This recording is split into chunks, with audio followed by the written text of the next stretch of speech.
Hey everyone, it's Jessica with Montana Family Pharmacies, and today I'm here with Pharmacist Josh, and we're going to be talking about New Year's resolutions. A lot of people's New Year's resolutions are to quit using nicotine, whether that is smoking, vaping, or chewing tobacco. So Josh is going to share with us a few tips and tricks to help you on your journey in making sure that you quit and quit for good. So Josh, tell me a little bit about what stopping smoking and using tobacco involves. So the biggest thing whenever we're trying to stop nicotine is there's two components to quitting. The first thing is that we have to deal with the actual nicotine withdrawal. The body becomes addicted to the nicotine, and when we start pulling nicotine out, we'll have withdrawal symptoms. The other part of it is we have to break the actual habit. Oftentimes it's more of a first thing I do when I get up in the morning is I have a cigarette, or as soon as I get in my car, I grab a cigarette or I put in a dip of chew. We just develop these habits of within our daily routine of reaching for nicotine or going to nicotine in certain circumstances or in certain situations, certain things. So we have to be able to break that part, and oftentimes that lasts longer and is harder to break than the actual nicotine withdrawal. The nicotine withdrawal, you can tend to, the symptoms are worse for the first 2 weeks. And then that kind of gets better. But a habit can actually take 6, 8, 12 weeks to break, kind of depending on one's personality. When somebody is looking to stop using nicotine, what are the withdrawal symptoms that they can expect? So kind of the first things we see with nicotine withdrawal, obviously the first thing's going to be cravings. Just getting that urge, I need to have it. Leads into irritability, mood swings. Sometimes they have difficulty sleeping. Sometimes might even be low underlying depression, low mood, and then also can have an increase in appetite.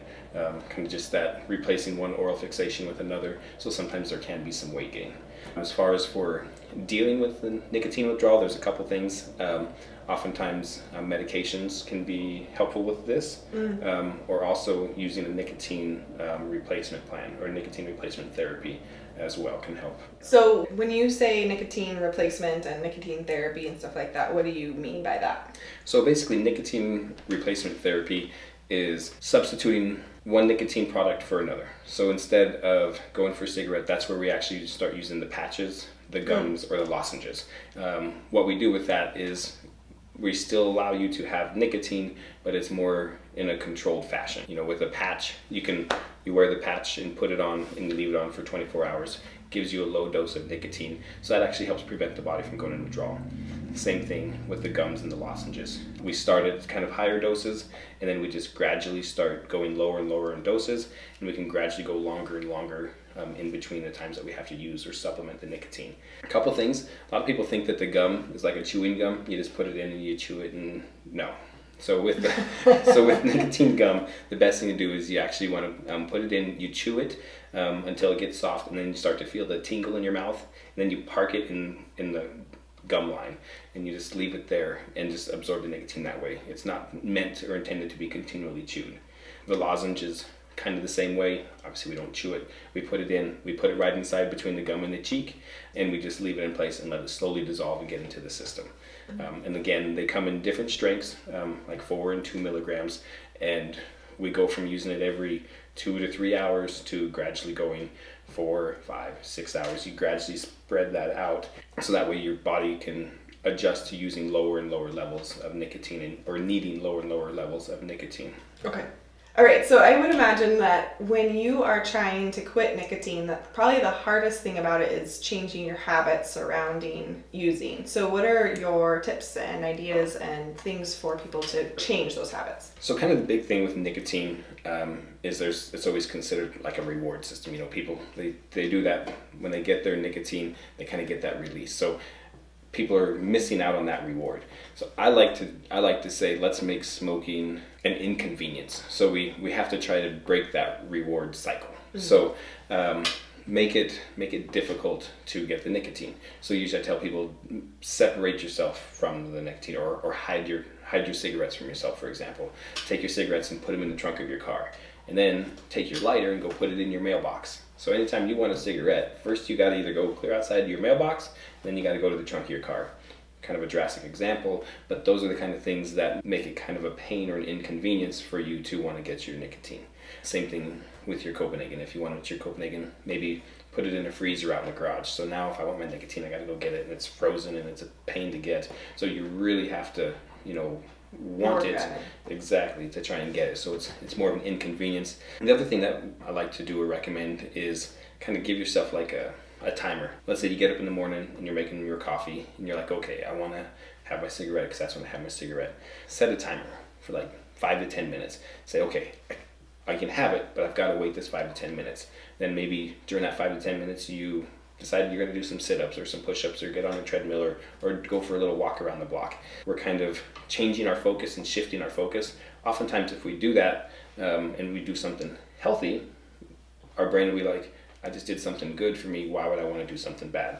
So it takes our focus off of the 5 or 10 minutes window that we're creating, as well as gives us a chance to make a healthy decision. Another good tactic is to kind of assess what are your reasons for quitting. Is it your health? Is it your family, your kids, your grandkids? Or is it just the money? I mean, pack of cigarettes, I don't know, $6, $7. Mm-hmm. I think a can of Copenhagen's probably in that same ballpark. So there's a considerable cost to nicotine. Right. So it's important that you consider what your motivations are for quitting. And oftentimes make yourself aware of that motivation multiple times a day. So if it's kids or grandkids, take a picture of it and keep it on your phone. So every time you pick up your phone, you've got to see them. You've got that reminder of why you're trying to quit. Take a picture of it and put it on the box or on your pack of cigarettes. Mm-hmm. Put it on the outside of your Copenhagen. So when you go and you look at it, you're like, okay, am I making this decision for me do or I for really them? want to do this? Yeah. So it's maybe if it's the money aspect, keep track of how much you spend. Actually write it down and make a chart of, okay, I went through 7 packs this month so that cost me, there was $50. Right. So keep track. And then every time you maybe don't buy a pack, take that $7 and put it in a reward jar, a fun jar, so you can do something else. Probably one of the most important things with stopping smoking and breaking the habit is having a good support system. So, if you have, friends or family that are helping you, that's great. But I also suggest using things like the Quit Line. They have some great resources. They can help you with medications and advice and some other tactics and things that will help you achieve your goals. Smokefree.gov is another really good online resource. They have a phone app, and they have counselors, people that can check in with you and talk with you daily, give you that support and encouragement to kind of keep going. And if you falter and step back, it's not a big deal. You just jump right back in and keep going. Right. Besides just like the over-the-counter nicotine patches and things like that, what other treatments and medications can somebody get to get help quitting? So there are a couple medications that can help with smoking cessation, stop smoking, and they can be very highly effective. Some people don't like to go the medication route. They like to try the other routes first, and then if they fail there, we'll come to medications. But the most important thing with medications or with any of these therapies is making sure that you're ready to quit. Because if you're not ready, or you're doing it for somebody else, it's not going to be successful. But when you've got the right attitude, and if you pair it like with the right medication, they say you can be up to 80% more effective in stopping smoking by taking some of these medications. So. Okay. Thanks to Josh for talking to us today about how you can make sure that you kick that smoking or nicotine consumption habit this year in 2019. You can always go chat with your local pharmacist about how they can help you get a plan and get it in place and get you some, whether it's nicotine gums and things like that or the medication route to help you make sure that you achieve your goals. You can find your local Montana Family Pharmacies online at montanafamilypharmacies.com.